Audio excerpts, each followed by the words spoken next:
Okay, welcome back. Part 2, we're going down the rabbit hole. Hope you guys enjoyed part 1. And we've got ourselves to the stage of the numbers relationship with the planets. And so with Diane Gregory, we're going to have a look down the rabbit hole into the meaning, where the numerology and astrology connects through the numbers and the planets. And so, over to you, Di. Okay, well, I'll just run through the basic numbers that I have researched and found out, because not all numerology books go into this, so it's a more taken up field. So the sun is 1, obviously direction, life force, because it is life. So 1 is all about direction, new beginning, and the sun is something that holds us all in that thing. So without anything experience, you have to have that first step, and it is that 1 energy. The moon is 2 in the duality of relationships, emotions, and dealing with that. Mercury is 5. Mercury is 5? Yes. Oh, interesting. Mercury is the change agent, so it can. And that's why it's actually, it's a closer planet, so it has all its little emotions, and it does affect us quite intensely.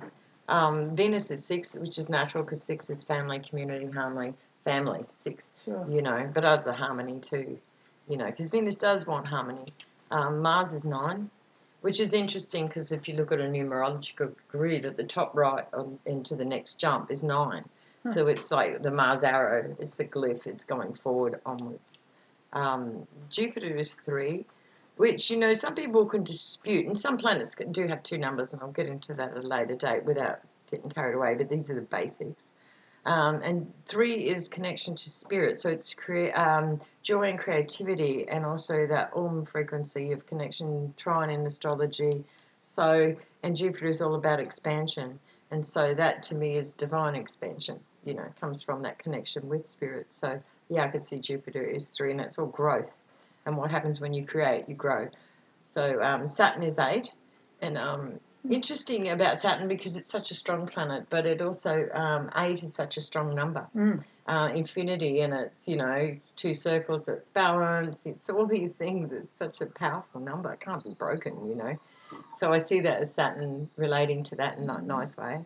Uranus is 4, which is interesting, because 4 is all about practicality, groundedness, setting up groundwork, and Uranus can move at any given time as well. It's very it can call to you to pull out stuff from really deep, or it can sit on the surface. It's not, to me, I don't see it as a planet that doesn't touch your life, because it always seems to, in some little, it can be a subtle way, but Saturn, Uranus is like that, and 4 is all that about getting yourself grounded.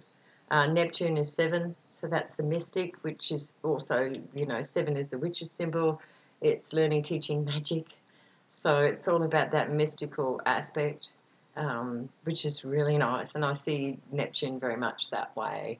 And Pluto, because it's so intense and it's like death and rebirth, it's 0, which is so appropriate, because everything comes around full circle. And that's what 0 means in numerology. It's not a number used, well, people don't use it, because technically it's not a number. It's actually, it is a symbol. Although numbers are symbols. Yeah, no, so it gets convoluted. So, they're very interesting in that way. And when you're doing numerology, there's Caladian numerology, where they don't use 9. And interesting, when you're adding up, you get rid of 9s. They're gone. 0s go and 9s go. They're the first ones to go. They're all out. The first one you remove is 0 when you're doing numerology and you're reducing it down. And then the second one is 9. It has to vanish. It's the next one off the block. Yep. And then anything that makes up 9, then you get rid of. So it's an interesting number, and that's Mars's number.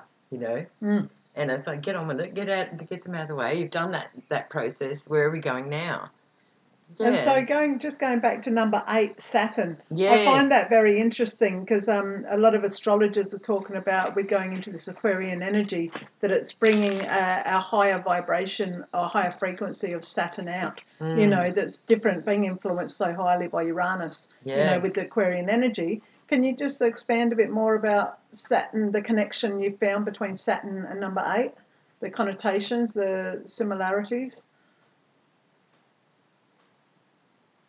I guess there's an undertone of similarities. If you look at the basic core of any thing that you described, like numbers, astrology. When there's layers, there's so many layers. So if you get down to the deep core of Saturn, and and even if you wanted to step back and look at it as a planet, it's got rings and stuff. And Casey says some interesting stuff about Saturn too. And he goes, where all an inadequate flesh goes to be redone. Mm-hmm. So I like that expression.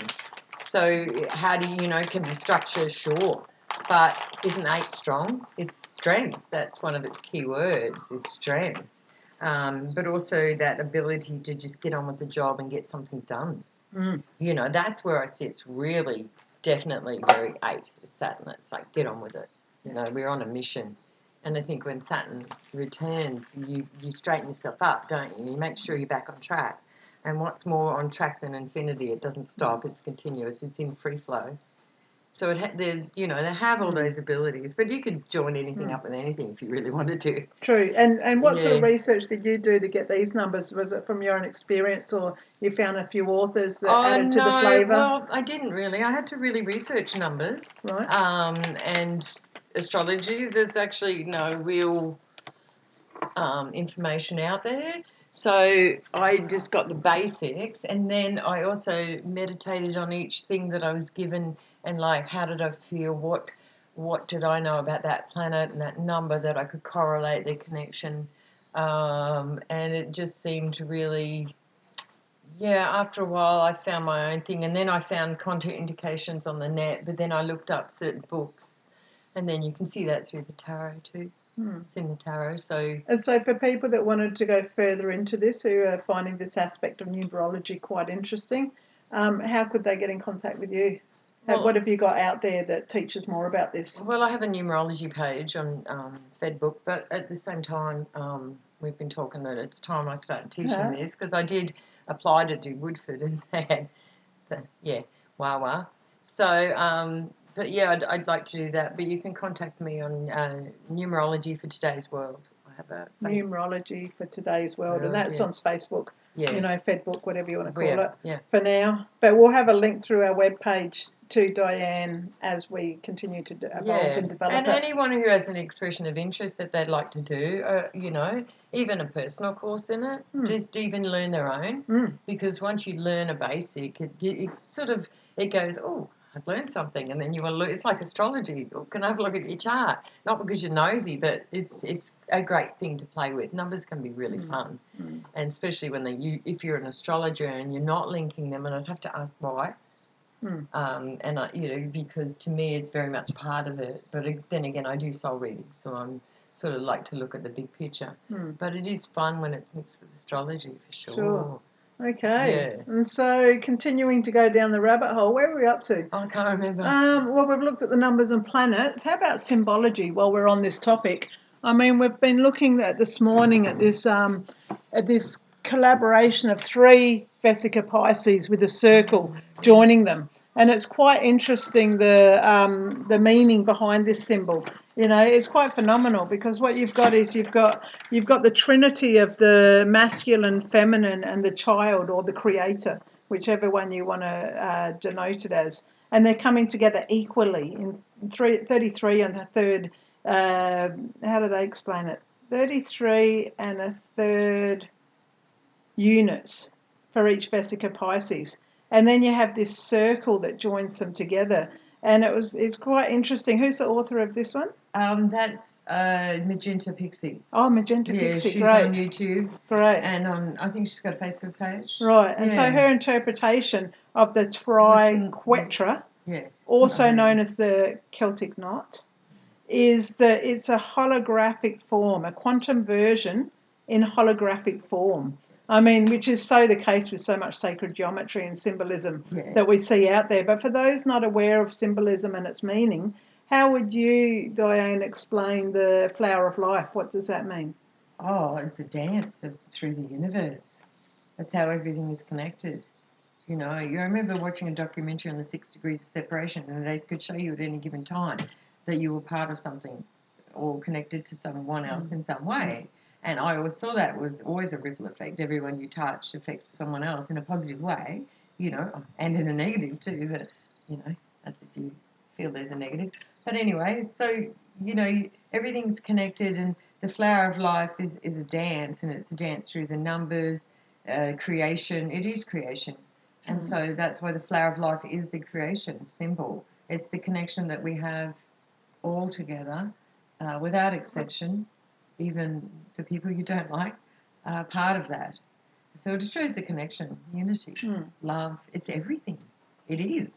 And then moving on, I noticed on the back of your car you're about to have back your Metatron's cube. What's the meaning behind that symbol? Why do you choose some that? people see it as the Kabbalah, but it's also the Merkaba, the light body. Right. It's also very protective. And it just has this beautiful, strong frequency, of sacred geometry in the dance, and it's a 4-1 too. It has a lot of 4 stuff going on. It has an extraordinary amount of different numbers within the Metatron's cube.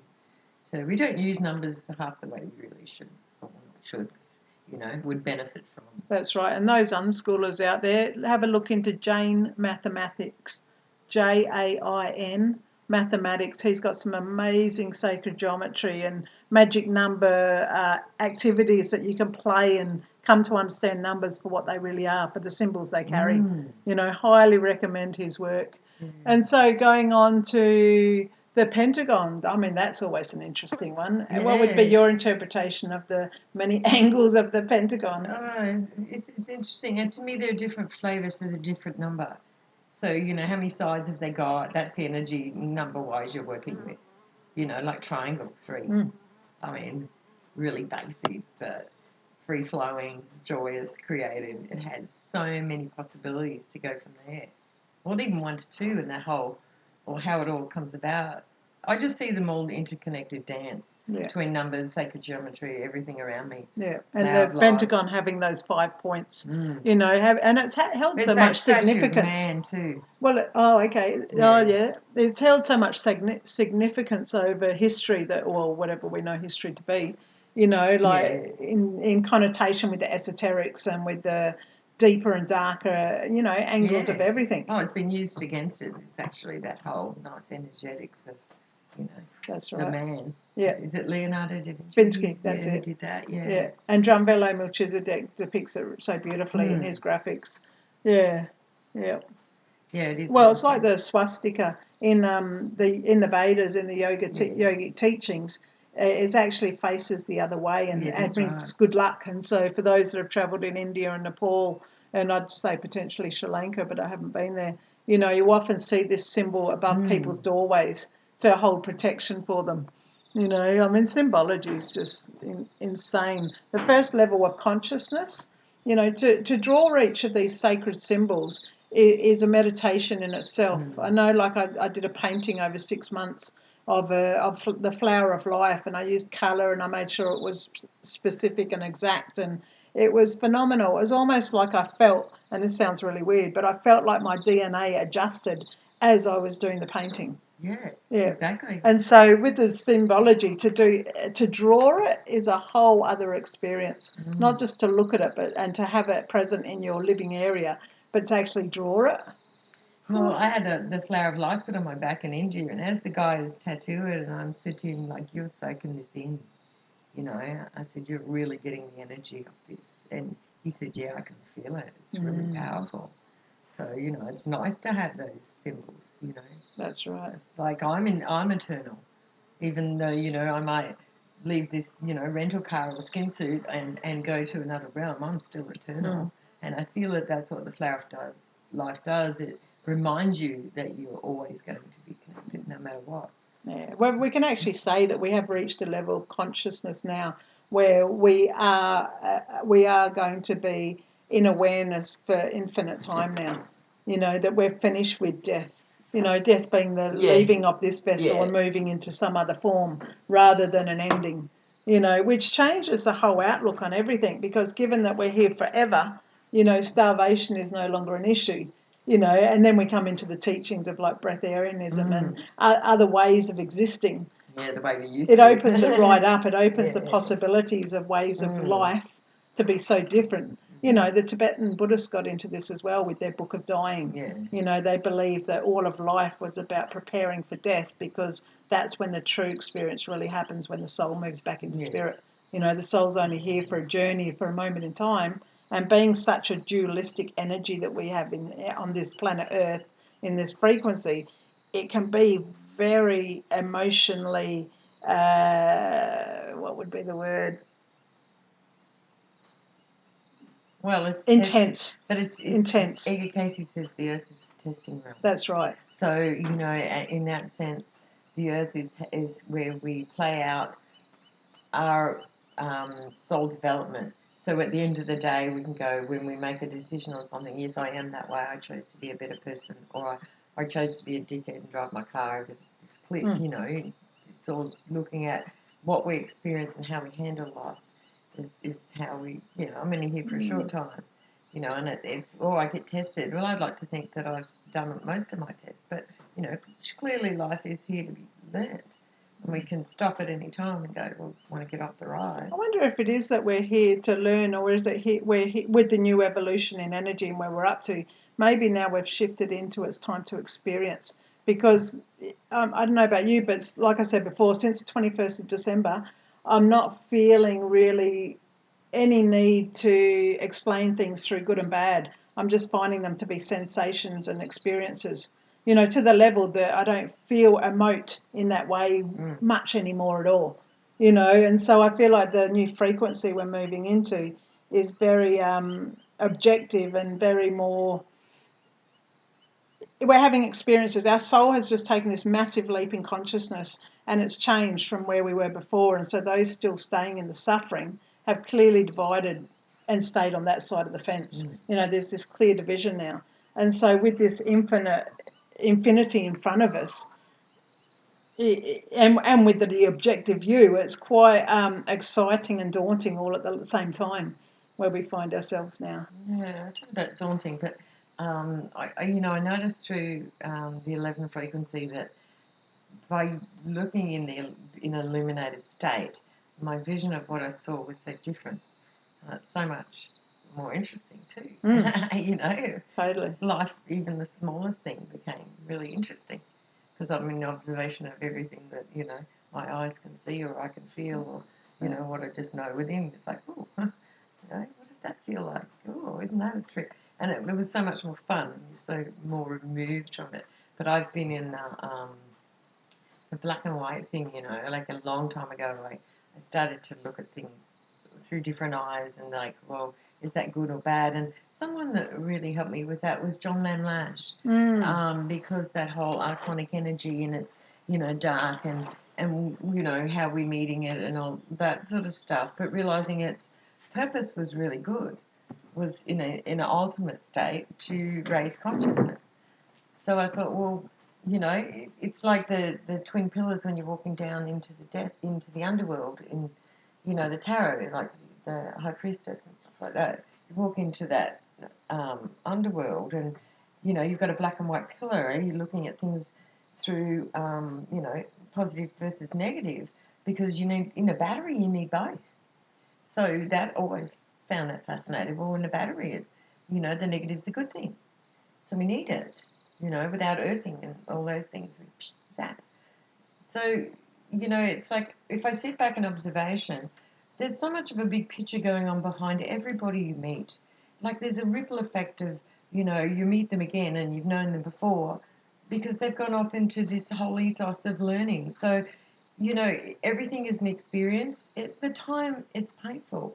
You know, there'll be experiences that will, you know, maybe end your lifetime that are so horrific. You've got to address them next lifetime really quickly to get past it.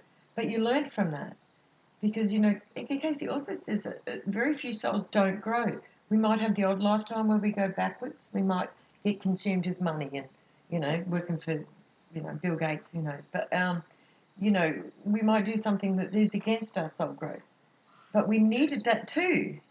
So, you know, is there a positive and a negative? You know, I just let go of that a long time ago because I couldn't see that. To me, with John Lamlash's work, he talks about how it came in, it's made us better. So thank you, dark energy.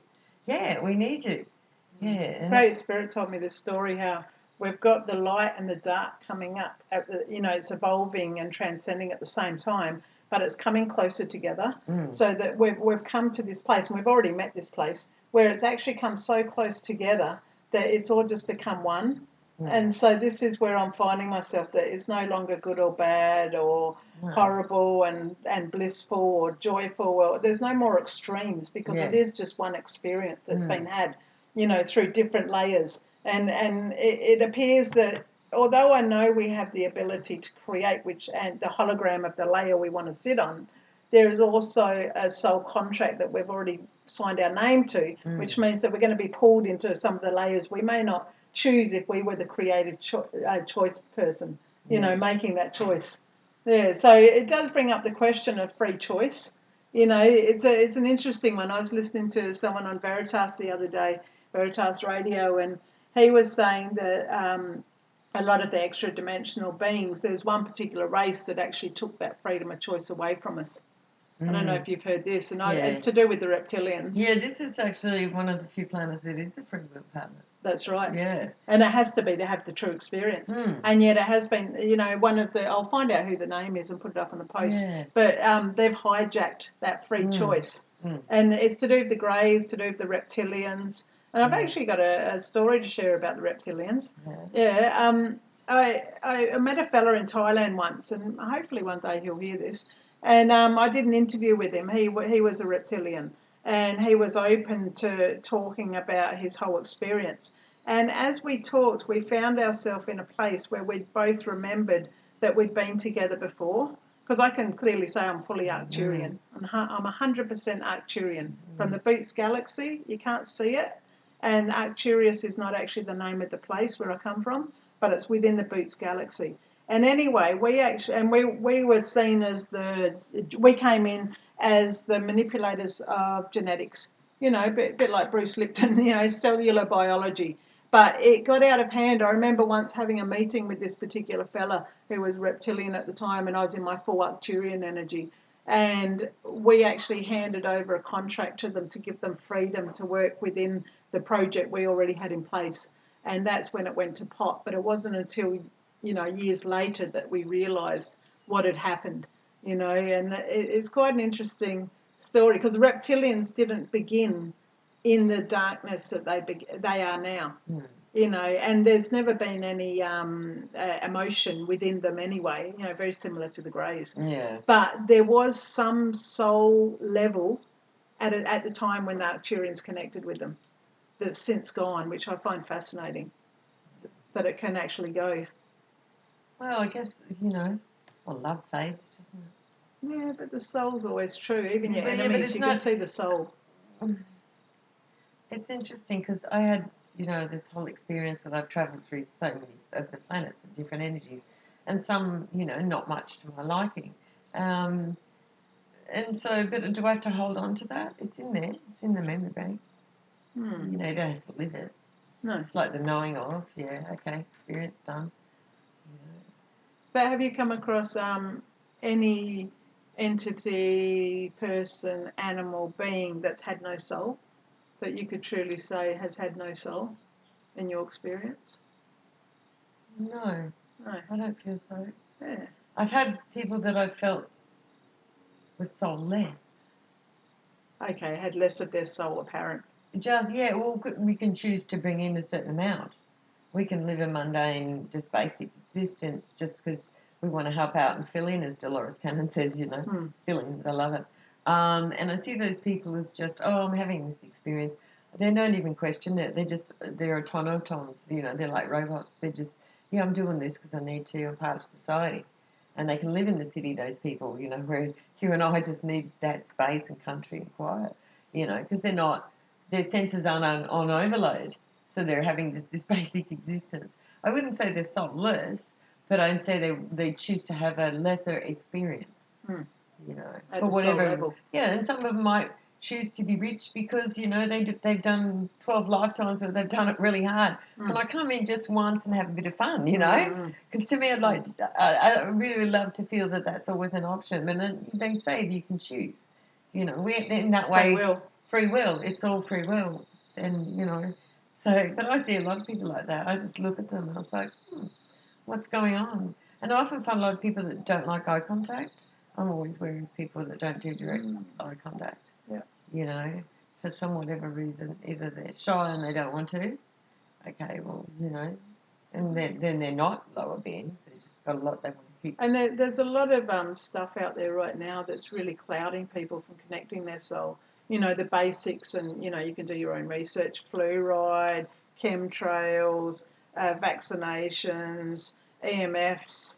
I don't know what we're missing here. Yeah, well, but they're affected propaganda on the TV. They're affected by their partners if they're not right, if they're not living their truth, and they are drinking their fluoride and they're, you know, eating their GMO food. Their frequency's down. You know, it's harder to connect with your higher self if you're not I mean, I've been meditating since I was 20, you know, and I'm pretty well, you know, I don't meditate every day, but, you know, I feel really connected to spirit. When I do, it's like massive download, you know. And I mean, we know from this past year, it's been blatantly presented how much the mainstream media is propaganda. So even, you know, that's such an important tool to remove from your life. But that's what not to have. You know, what to have, you know, is like clean water. Yeah, you know, that's a must. The majority of our body is water, for God's sake. It is top priority. Number one is water. And what do you know about water? Oh, look, if you want to detox your body really well, if you want to do a really good detox, then, you know, buy a water distiller and drink distilled water. How long for? Well, knowing this isn't medical advice, this is just your it experience. Distilled water is a high grade industrial cleaner because it touches everything and cleans it out. So when you're drinking it, it takes out a lot of stuff, or nasties, heavy metals. You know, combined with taking coriander too, because it's a heavy metal scavenger. Blueberries, blueberries. There's so many, you know, detoxing foods out there. But, you know, if you really want to start on a good detox, then get a distiller and then make sure you use it a couple of times to clean it out before you start drinking it. And then drink that daily. Make sure that's the water you cook with and everything. And how's this after I've used my distiller? If I don't clean it, it goes to rust. Yeah. Now, the only thing that rusts is metal. All right, yeah. So how's that as a proof of how much metal it gets out of the distiller? I got some photos of mine from Lismore, and it was all white. It was caked on white. Sure. You know, and that was fluoride and chlorine. It was just horrible. Yep. But in the country, it's often black. Whatever's in the, you know, from tank water, I found it's black. But also, I drink reverse osmosis because it's got all the nutrients. But if you haven't got access to reverse osmosis, you can actually activate your distilled water anyway. You can add a pinch of Himalayan salt, but you can also put it on an orgonite plate or put sacred symbols on it. Yeah, orgonite is to EMF buffer plates. Just look it up, orgonite. You'll find it all over YouTube. You know, use sacred geometry on your water. If you can stir it and get it live again, you can do all sorts. People say, "Oh, distilled water's dead water." It's not. It's actually a good start to everything. A lot of medications that I make all need distilled water base because it's clean. It's got no bacteria in it. So why wouldn't you drink that first if you want to detox, particularly? Yeah. And then you can add stuff to it. So you remineralise it. Put lemon with it. Sure. You know, apple cider vinegar. You know, you've got choices. It doesn't have to be. And saying that about the lemon and the apple cider vinegar, they're great alkaliners. You know, what people might find is that if you actually looked at what you're putting into this vehicle, this body, we tend to live a more highly acidic diet. You know, that's what our culture here in Australia anyway promotes. And so what the apple cider vinegar or the lemon does is it alkalines you. It brings the pH back to a more alkaline level. Well, you know, depending on how acidic you are to how long that will take. Yeah. And so, you know, to alkaline the body, and once again, Veritas Radio got a great interview on this only about 3 weeks ago. You can see the first part of it on Spotify, Veritas Radio, Veritas, but I highly recommend you subscribe. They're fantastic. They're a wealth of information they present. And so getting back to alkalining, bacteria needs acid to grow. So any bacterial growth, any viral growth in the body need acidity. So why would you put an acidic environment together when you don't need to? You know, you're looking at green leafy vegetables, almonds, not sure about Brazil nuts, lemon, pineapple, tomato. There's so much out there that's alkaline. You can go online and have a look for yourself to see and what's a really good thing, there's these little fold-up things that you can buy that tell you what are alkalizing foods, and you can take it with you to the shops if you want to, until you really get used to changing your diet and eating more alkaline foods. But, also it's a good thing to monitor your alkalinity so you can get some litmus strips and, pee on them and just see. And some people have used bicarb to bring their pH up quickly, and then, then get into the foods, but then monitor, don't overtake bicarb, and if it is bicarb, not the stuff from Woolworths, good quality bicarb, buy it online or for a farming shops. Health food shop. Yeah, farm shops. Yeah, I don't know how theirs would be. Right, okay. Yeah, I'd just be very careful. All right. Be going to Whole Foods places. Sure. Try them and sort of ask them, is it got aluminium in it? Because you don't want to be defeating the purpose. And so moving on to the food side of things, GMO. Oh, yeah. What can you let the listeners know about GMO? Well, GMO, genetically modified organisms. Where do you start? It's against nature and its own biology because it's created to resist aluminium, which they spray in chemtrails, all the nasty things that they drop. It's pretty well designed to absorb or accept within its structure. So there's heavy metals in a lot of GMO foods because it draws it, it attracts it. And it's... You look at... If you've got a natural tomato and you cut it in half, it has a certain structure within it, like a big one, only grow littlies, but big one has a certain structure. You look at GMO, it's totally off the Richter. It's morphed. So different atomic structure. So you could call it a different name almost. Yeah, but it's quite toxic to the body. If you look at the structure behind nature and what it does, it's so geometric and you can use numbers. Sure. It forms in a certain way. So that you look at GMO and it's totally outside the box. And I mean, the thing about GMO, aside the fact that it's not good for you, do the research. There's so many good articles about GMO and the dangers of it and why it's so bad. But, it's created, it's alien to other plants. It can mutate other plants. So if you've got a GMO crop next to an organic farmer, and this has happened a lot in the world, the organic farmer gets tainted by his GMO crop, and they now own the patent on your organic plants, and they're no longer organic.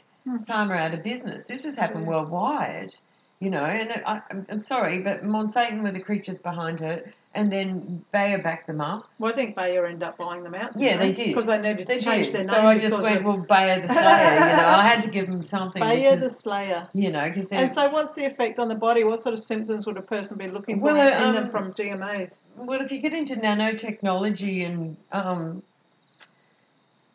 all that sort of stuff, it works with all the nanotechnology that's being bombarded that we're all consuming. So we could then, looking at the fact that it's feeding the shit in your body, then you've got to realise that organic is always going to be best. Sure. There's a big picture behind GMO.